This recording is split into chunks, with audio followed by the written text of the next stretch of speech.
Dear students, hello. Welcome to the online classes. मैं last दो lecture में मतलब दो वीडियोस मैंने जो बनाई थी उसके अंदर हमने कंप्रेशन मेंबर के बारे में डिस्कस किया था। तो वो दोनों वीडियोस जो थी वो स्ट्रट्स के बारे में थी। तो आज हम बात कर रहे हैं कंप्रेशन मेंबर कॉलम के अंदर। तो column is also compression member which is subjected to the compressive forces. तो जो कंप्रेसिव फोर्सेस है वो उसकी एक्सिस पे लगी होनी चाहिए, और अगर एक्सिस पे लगेगी लेकिन उसके बावजूद भी लोड एक्सिस पे लगने के बाद भी हमारा कॉलम बेंड हो सकता है। तो इसीलिए इसको हमने स्ट्रट से अलग रखा है। तो हमने जो कॉलम जो होते हैं वो किस तरह से फेल हो सकते हैं, उनकी मोड ऑफ फेलियर के हिसाब से ही हमने उसको कॉलम को क्लासिफाई किया है। तो हमारा सबसे पहला क्लासिफिकेशन जो कॉलम का है उसको बोलते हैं लॉन्ग कॉलम। तो जो लॉन्ग कॉलम है हमारे, they mainly fail due to the buckling.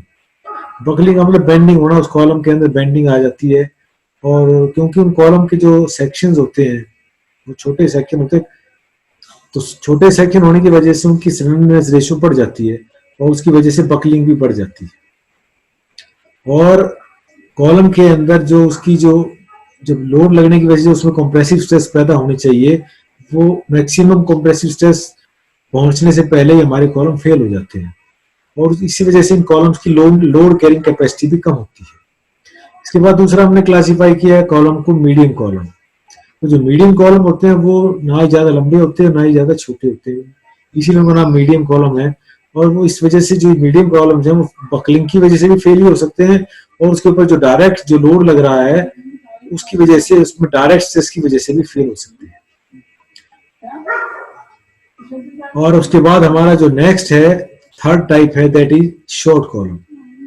तो जो शॉर्ट कॉलम जो होते हैं वो मेनली उनकी लंबाई बहुत कम होती है, तो इसी वजह से उसके अंदर बेंडिंग के चांसेस नहीं होते, बेंडिंग नहीं होती है। वो जो मेनली हमारे कॉलम फेल होते हैं वो क्रशिंग की वजह से फेल होते हैं, और उसके अंदर जैसे उसका जो स्लैंडरनेस रेशियो उनकी घटती चली जाती है, और उसकी वजह से उसकी जो बकलिंग की चांसेस भी कम होते हैं, और उसकी वजह से उनकी ताकत भी ज्यादा होती है, लोड कैरिंग कैपेसिटी ज्यादा होती है।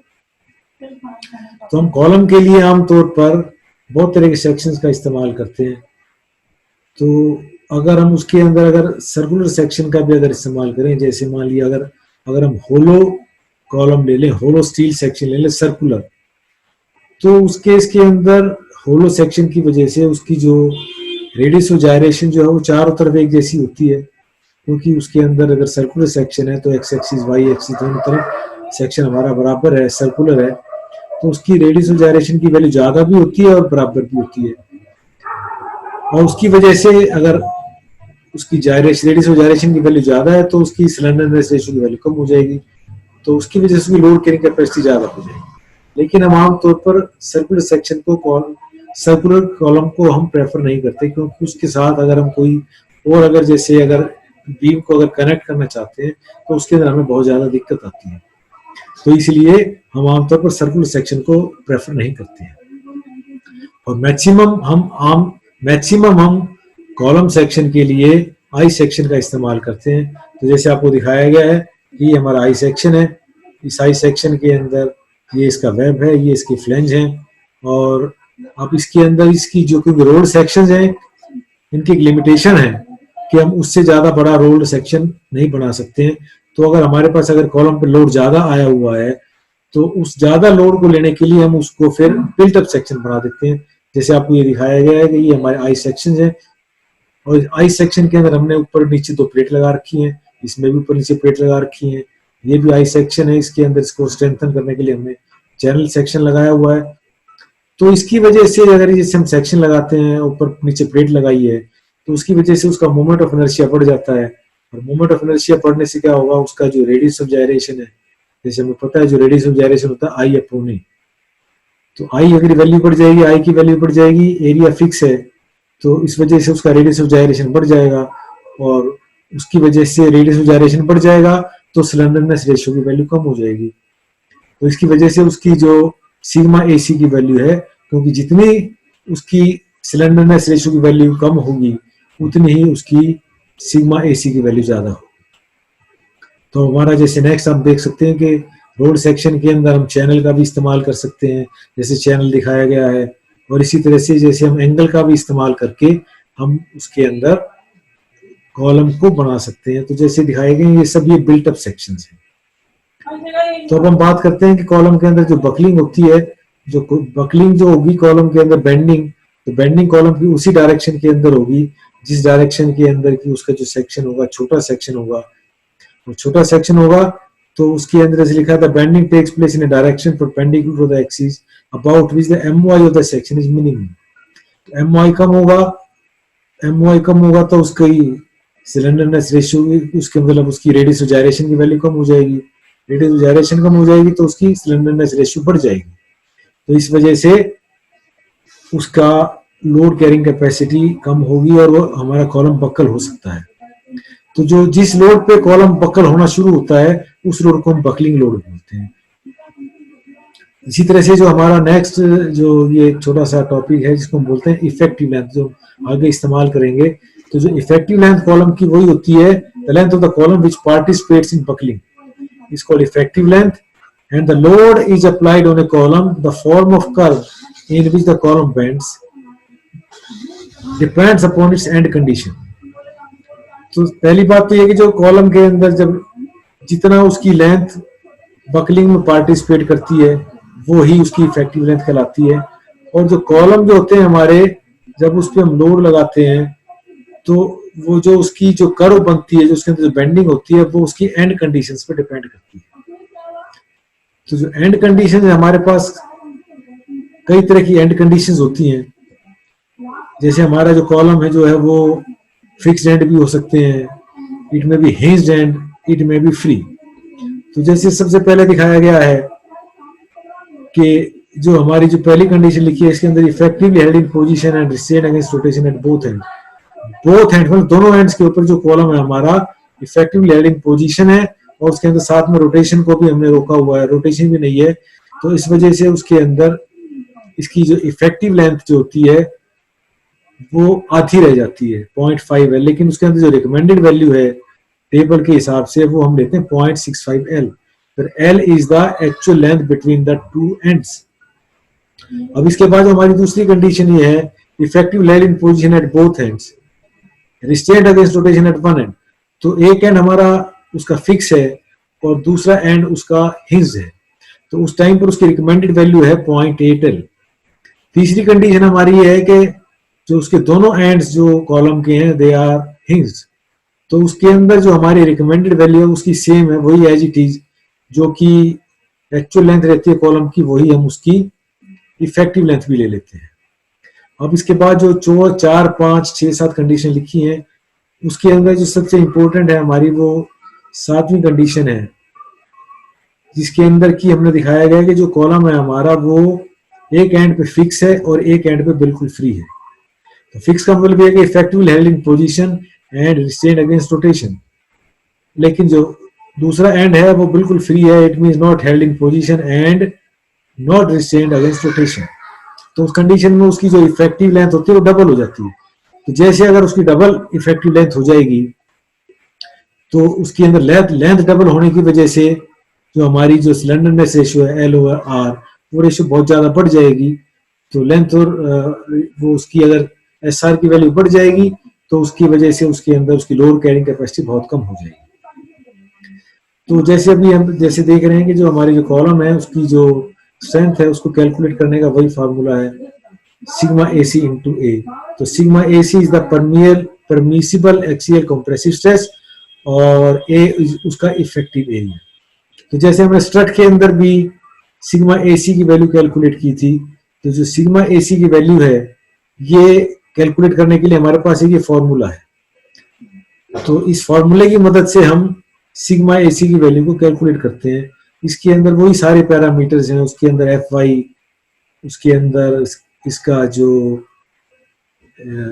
मॉडल्स ऑफ इलास्टिसिटी है, उसका रेडियस ऑफ जायरेशन है, इन सभी की मदद इसके अंदर हम इसके अंदर सिग्मा AC की वैल्यू निकाल लेते हैं। लेकिन इसके अंदर जो हमारी जो स्टील टेबल है या जो कोड है उनके मदद के लिए कि बार बार ये कैलकुलेट ना करना पड़े, हमें एक टेबल दी हुई है जिसके अंदर की जैसे आप देख सकते हैं इस टेबल के अंदर हम इसके अंदर जो ये एफ वाई हमारा जो ये है 250 जो स्टील की ईल्ड से हम आमतौर पर लेते हैं 250 के कॉरस्पॉन्डिंगली, और इसके अंदर ये हमारी सिलेंडरनेस रेशियो है 10 20 30 40 जैसे आप देख रहे हैं। तो इसके अंदर जैसे जैसे सिलेंडरनेस रेशियो हमारी कम हो रही है, इसकी जो ये सिग्मा एसी की वैल्यू है ये घटती जा रही है। जैसे आपने देखा है जब सिलेंडरनेस रेशियो 10 होती है तो 250 के अगेंस्ट इसकी वैल्यू 150 है, और जब एसआर सिलेंडरनेस रेशियो 250 है इसकी वैल्यू घटकर 18 रह जाती है। तो हमें इस इन टेबल की मदद से हम जैसे मान लिया हमारी सिलेंडरनेस रेशियो की वैल्यू मान लिया अगर आई है 45, तो हम इसके अंदर 40 और 50 दो वैल्यू लेकर, जैसे 40 के अगेंस्ट वैल्यू है 139 और 50 के अगेंस्ट वैल्यू है हमारी 132, तो इन दोनों के बीच में उसको इंटरपोलेट करके हम उसकी सिग्मा एसी की वैल्यू को कैलकुलेट कर लेते हैं। तो अब नेक्स्ट हमारा टॉपिक ये है कि जैसे हमने स्ट्रट को डिजाइन किया था उसी तरह से ही हम अगर हमें कॉलम को डिजाइन करना पड़े, डिजाइन का मतलब ये है कि हमें उस मेंबर के ऊपर जैसे दिखाया गया है कि जो उसको कितना लोड कैरी करना है, उसकी लेंथ कितनी है और उसकी एंड कंडीशंस क्या है वो सब हमें पता है। तो उन सभी कंडीशंस के बाद हमें ये पता है लोड कितना लगा है, तो हमें किस तरह का सेक्शन कॉलम को डिजाइन करना है, तो वो उसके लिए ये स्टेप्स आपको बताए गए। तो जैसे हमारा सबसे पहला स्टेप ये होता है कि हमें ये निकालना है कि जो कॉलम जो हम यूज करेंगे उसका ग्रॉस सेक्शनल एरिया कितना होगा। तो जो निकालने के लिए हमारे पास स्टेप ये है कि उसका जो लोड जितना लगा है उसके ऊपर एज्यूम्ड परमिसिबल कॉम्प्रेसिव स्ट्रेस से हम डिवाइड कर देते हैं। तो जैसे अगर आई सेक्शन अगर सिंगल है अगर, तो उसको 80 से डिवाइड करते हैं, और अगर मान लिया अगर हमें बिल्टअप सेक्शन बनाना है तो बिल्टअप सेक्शन के अंदर हम उसकी ताकत को थोड़ा ज्यादा मानते हैं तो उसको हम 100 से डिवाइड करते हैं। तो जो हमारा एरिया आ जाता है उस एरिया के हिसाब से फिर हम उस सेक्शन को ट्रायल सेक्शन उसका स्टील टेबल से चूज करते हैं। चूज करने के बाद फिर जो चूज किया हुआ सेक्शन है हमारा, चूज करने का मतलब ये है कि जो सेक्शन आपने चूज किया है वो जो एरिया आया था उससे ज्यादा उसका एरिया होना चाहिए। और फिर उसके बाद जो चूज किया हमने सेक्शन, उस सेक्शन का हम जो हमें इफेक्टिव लेंथ उसकी एंड कंडीशन हम कैलकुलेट कर लेते हैं, और फिर उसकी सिलेंडरनेस रेशियो कैलकुलेट करते हैं एल और आर हमें उस सेक्शन का जो स्टील टेबल से मिल जाएगा जो हमने चूज किया था, एल हमें पता है और उसकी सिलेंडरनेस रेशियो कैलकुलेट कर लेते हैं।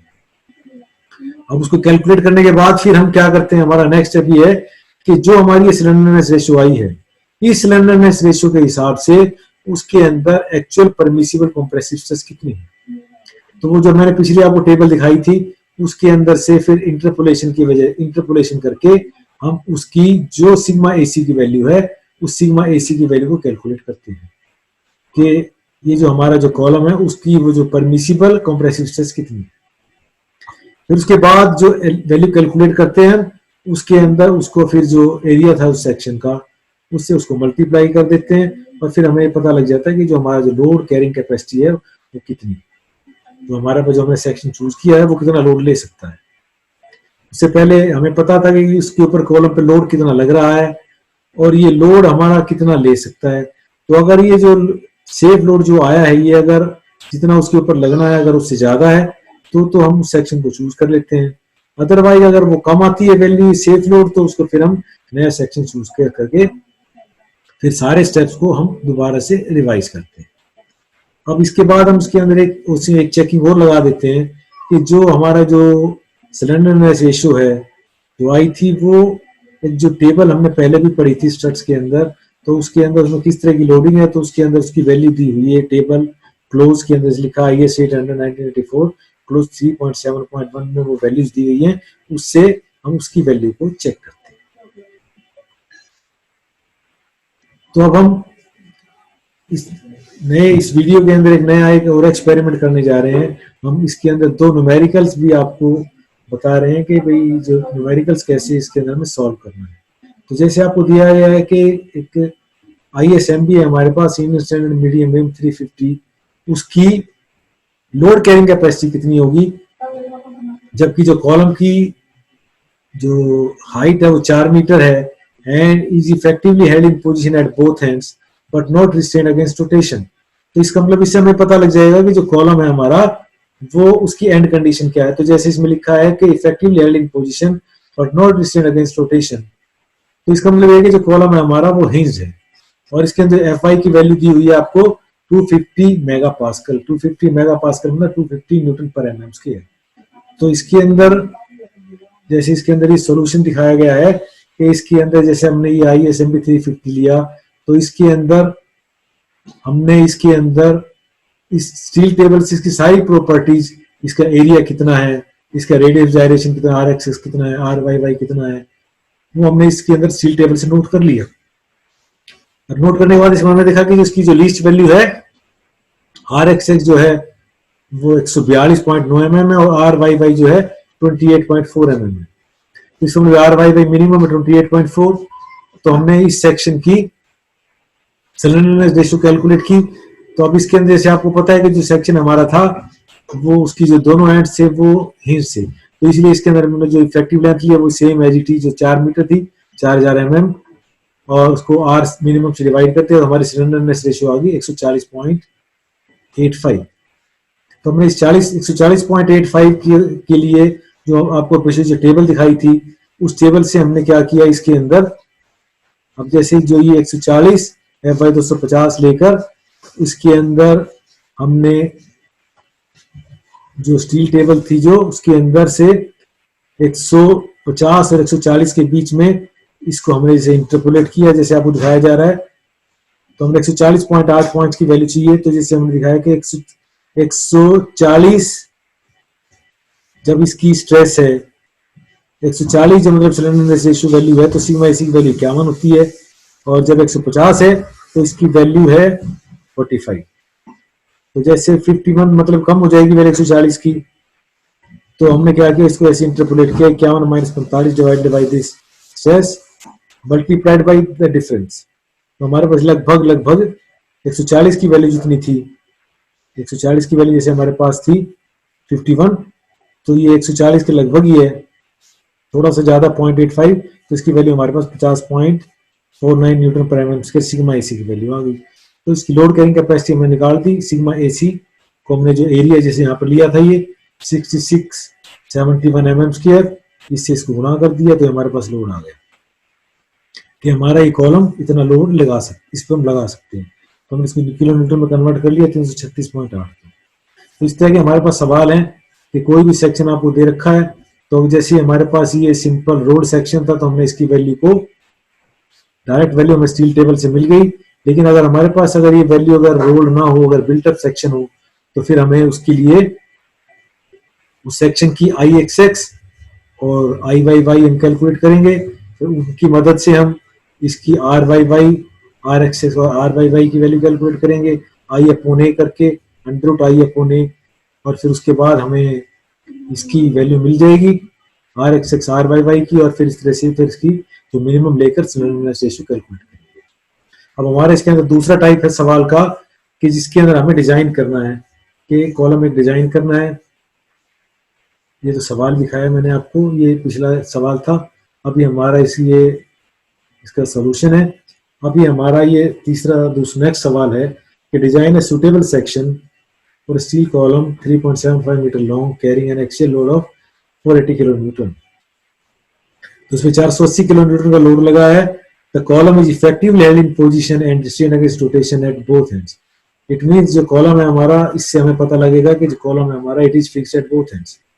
तो इसके ऊपर ये जो आपको स्ट्रेस बताई गई है कि इसके ऊपर 80 मेगा पास्कल की हम सेव कंप्रेसिव स्ट्रेस ले सकते हैं, और इसकी जो कॉलम की यील्ड स्ट्रेस है वो 250 मेगा पास्कल है। मेगा पास्कल मतलब सेम वही होता है 18 न्यूटन पर एम एम स्क्वायर। अगर एमपीए में लिखते हैं तो 80 एमपीए, या अगर न्यूटन एम एम स्क्वायर में लिखें तो वो उतनी वैल्यू होती है। तो इसके जैसे ये सॉल्यूशन दिखाया गया है कि ये लोड लगा है, ये सब आपको दिखाया गया है। तो जैसे हमारा सबसे पहला काम ये है कि इसके अंदर में निकालना कि जो उस कॉलम की इफेक्टिव लेंथ कितनी रहेगी। तो जो बोथ हैंड्स फिक्स थे तो उसमें हमने जो हमारा फैक्टर था 0.865 से गुना कर दिया, तो हमारे पास इसकी लेंथ आई 2.44 mm, मतलब 2440 mm। अब हम ये निकालेंगे कि जो इसके सेक्शन के जो हमारा पहला स्टेप था कि तो कितना ग्रॉस एरिया हमें इसके लिए चाहिए। तो ग्रॉस एरिया निकालने के लिए आपको लोड दे रखा है, ये दे रखा है आपको, तो इस पे लगा हुआ 480 किलो न्यूटन, तो 480 किलो न्यूटन को 1000 से गुणा कर दिया, न्यूटन बन गए, और उसको हमने सेफ स्ट्रेस 80 से डिवाइड कर दिया, तो हमें चाहिए लगभग 6000 mm स्क्वायर, मतलब 60 सेंटीमीटर स्क्वायर का हमारे पास कॉलम सेक्शन का एरिया होना चाहिए। तो अब हम सील टेबल से कोई ऐसा सेक्शन चूज करेंगे, आई सेक्शन चूज करेंगे जिसका की एरिया लगभग 60 सेंटीमीटर के स्क्वायर के बराबर हो, क्योंकि सील टेबल में जो एरिया है वो सेंटीमीटर स्क्वायर में दिए हैं, तो इसीलिए हमने इसको सेंटीमीटर स्क्वायर में कन्वर्ट कर दिया। तो जैसे हमने सील टेबल से ढूंढा, तो उसके अंदर हमें एक ही सेक्शन मिला, ISHB 250 at the rate of 500.3 Newton पर मीटर।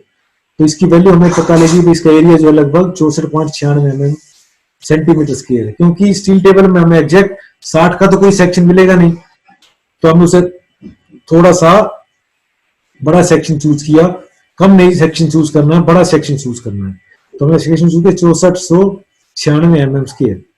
तो हमने इसकी बाकी सभी प्रॉपर्टीज, इसका आर एक्सिस कितना है, आर वाई बाई कितना है, तो जैसे आपने देखा इसका आर वाई बाई है 1.54.9 mm, तो ये लीस्ट वैल्यू है, तो हमने ये लीस्ट वैल्यू ले ली।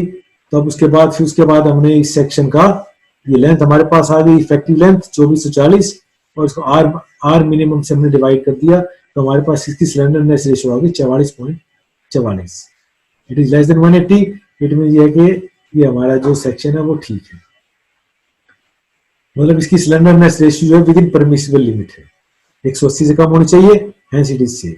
अब हम सिग्मा एसी की वैल्यू कैलकुलेट करेंगे, 44.44 जो हमारी सिलेंडरनेस रेशियो आई है, इसकी कॉरस्पॉन्डिंगली 44.4 और 250 हमारा एफ की वैल्यू है। तो हमने देखा कि 40 और 50 दो वैल्यू ले लेंगे, सिलेंडरनेस रेशियो 50, तो इसकी वैल्यू सिग्मा एसी वैल्यू 132 होती है, और जो हमारी 40 है इसके लिए इसकी वैल्यू है 139। तो हमने 44.44 के लिए चाहिए, तो हम इसको इंटरपोलेट करेंगे। तो इंटरपोलेशन का आपको तरीका पता है कि जैसे जैसे हमने, क्योंकि 40 की वैल्यू पता है, तो 40 की वैल्यू 139 है, तो 44 की वैल्यू कम ही होगी, इसलिए इसमें से हमने घटा दिया 139 माइनस, तो 139 minus 132 divided by 50 minus 40 multiplied by this difference, जो का डिफरेंस है 40 से 44.44 के बीच में, उससे गुणा कर दिया, तो हमारे पास सिग्मा एसी की वैल्यू आ गई 135.89 न्यूटन पर एमएम स्क्वायर। तो अब हम निकालेंगे भी जो कॉलम है हमारा, इसकी सेफ कैपेसिटी कितनी है।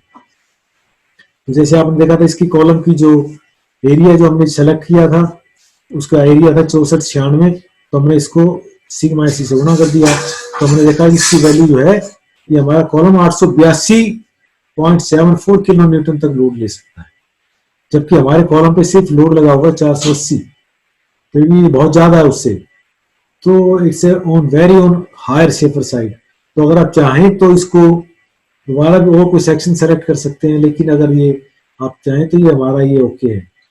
तो इस तरीके से हम, ये दो टाइप के इसके अंदर सवाल है, न्यूमेरिकल्स हैं, एक हमारा जो न्यूमेरिकल है कि कितना लोड लगा सकते हैं इस पे, कॉलम हमारा कितना लोड ले सकता है, और दूसरा ये टाइप ये है कि उसके अंदर कितना हमें उस लोड को लेने के लिए किस तरह का सेक्शन चूज करना है। तो दोस्तों ये दोनों टाइप के हमने सवाल इसके अंदर किए हैं। पिछले जो वीडियोस थे उसमें हमने आपको स्ट्रक्स के बारे में बताया था, और ये आज की जो वीडियो है इसमें हम कॉलम के बारे में बताया आपको। तो हमारा पूरा जो ये कंप्रेशन मेंबर का ये टॉपिक हमारा खत्म होता है। तो आगे फिर नेक्स्ट हम किसी और टॉपिक पर वीडियो बनाएंगे। तो थैंक यू फॉर वॉचिंग।